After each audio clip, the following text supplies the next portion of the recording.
Puisi karya Sapardi Djoko Damono. Aku ingin mencintaimu dengan sederhana, dengan kata yang tak sempat diucapkan kayu pada api yang menjadikannya abu. Aku ingin mencintaimu dengan sederhana, dengan isyarat yang tak pernah disampaikan awan pada hujan yang menjadikannya tiada. Terimalah salam hangat dari saya namun istimewa. Assalamualaikum warahmatullahi wabarakatuh. Selamat siang, salam sejahtera. Yang terhormat para Dewan Juri Lomba Tausiah tingkat RSUD Kardina, yang saya hormati Bapak Ibu sekalian dan rekan-rekan seperjuangan yang saya banggakan. Alhamdulillahirabbil alamin wa bihi nasta'in ala umuri dunya waddin wassalatu wassalamu ala asrofil anbiya'i wal mursalin sayyidina wa maulana Muhammadin wa ala alihi wa ashabihi ajmain. Amma ba'd. Sebagai hamba Allah yang beriman, marilah kita panjatkan puji syukur kehadirat Allah Subhanahu wa taala yang telah melimpahkan nikmat iman dan sehat kepada kita semua, sehingga pada hari ini kita dapat berkumpul dalam rangka menghambakan diri kepada Allah Subhanahu wa taala. Salawat dan salam selalu kita curahkan kepada junjungan kita Nabi Agung Muhammad SAW yang telah membawa umatnya dari zaman onta menuju ke zaman Honda. Semoga kita termasuk hamba yang taat, yang berhak mendapatkan syafaat di hari akhir kelak.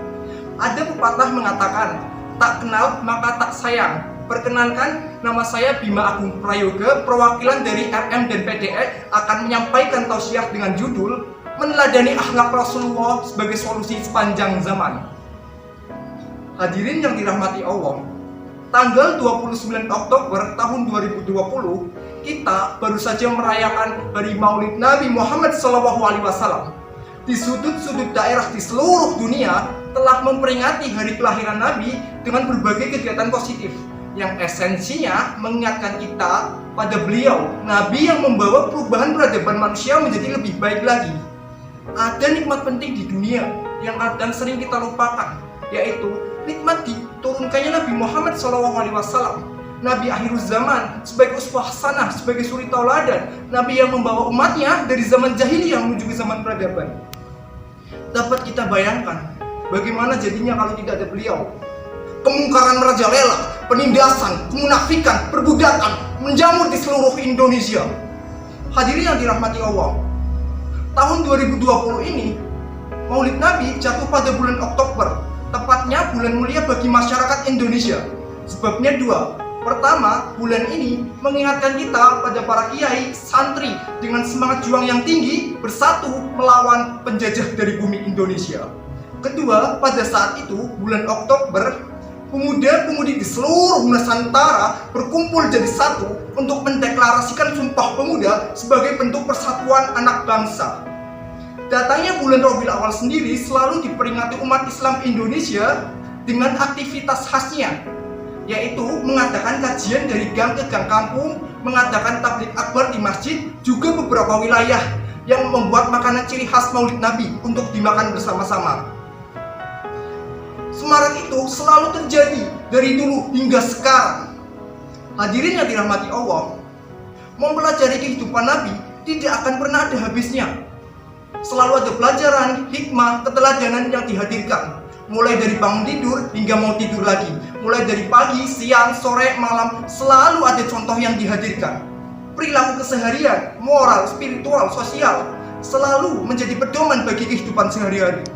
Dirahmati Allah, pada zaman Rasulullah SAW telah terjadi beberapa wabah yang menulari banyak orang.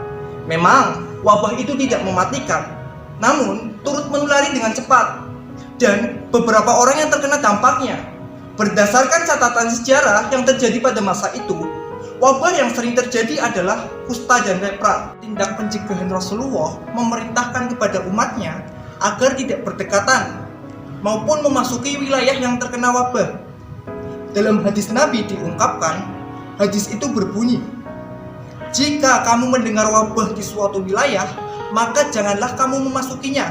Namun, jika terjadi wabah di tempat kamu berada, maka jangan tinggalkan tempat itu.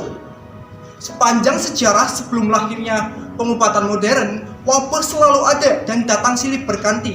Seperti halnya sekarang, COVID-19 yang datang dengan cepat secara tiba-tiba. Rasulullah SAW telah meneladangkan sikap kepada sahabatnya jika menghadapi wabah. Pertama, kita harus menghindar. Seperti yang diriwayatkan dalam hadis Bukhari dan Muslim, Rasulullah bersabda, "Larilah dari orang-orang yang sakit lepra sebagaimana kamu lari dari singa." Nabi menyarankan kepada umatnya untuk membentengi diri dengan tidak menganggap enteng faktor dan penyebabnya. Di antaranya adalah tidak berkontak secara langsung dengan penderita. Dalam hadis, Nabi mencontohkan penyakit lepra yang bisa menular lewat sentuhan kulit. Kedua, kita saling tenggang rasa. Anjuran Nabi menghindari pengidap penyakit menular bukan berarti Nabi mengucilkan penderita. Akan tetapi, langkah ini justru menitik beratkan kepada semangat kepedulian dan tenggang rasa. Rasulullah bersabda, "Janganlah kalian lama-lama memandangi orang yang sakit lepra." Ketiga, kita harus tawakal. Berpasrah penuh kepada Allah Subhanahu wa Ta'ala merupakan jalan yang disarankan oleh Rasulullah. Ihwal penyakit menular, Rasulullah bersabda, tidak ada penularan, tidak ada ramalan jelek, tidak ada penyusupan kembali ruh yang sudah mati kepada burung hantu. Keempat, kita harus bersabar. Rasulullah menganjurkan kepada umatnya untuk bersabar ketika menghadapi wabah penyakit. Pernah ketika menghadapi wabah penyakit taun, Rasulullah bersabda, taun merupakan azab yang ditimpakan kepada siapa saja yang Allah hendaki, dan dia jadikan rahmat bagi kaum mukminin. Hadirin yang dirahmati Allah, lalu pelajaran apa yang dapat kita petik dari wabah ini? Masa pandemi ini mencerminkan universalitas semesta dengan segala keadilan dan kekuatannya, sekaligus mencerminkan universalitas manusia dengan segala kelemahan dan kezalimannya. Virus COVID-19 berperilaku adil, tidak memilih sasaran ataupun strata sosial, bisa mengancam kehidupan siapa saja, baik orang kaya maupun orang miskin, baik orang intelek maupun orang bodoh, baik penguasa maupun rakyat biasa. Di lain sisi, kita juga tidak tahu kapan wabah ini akan berakhir.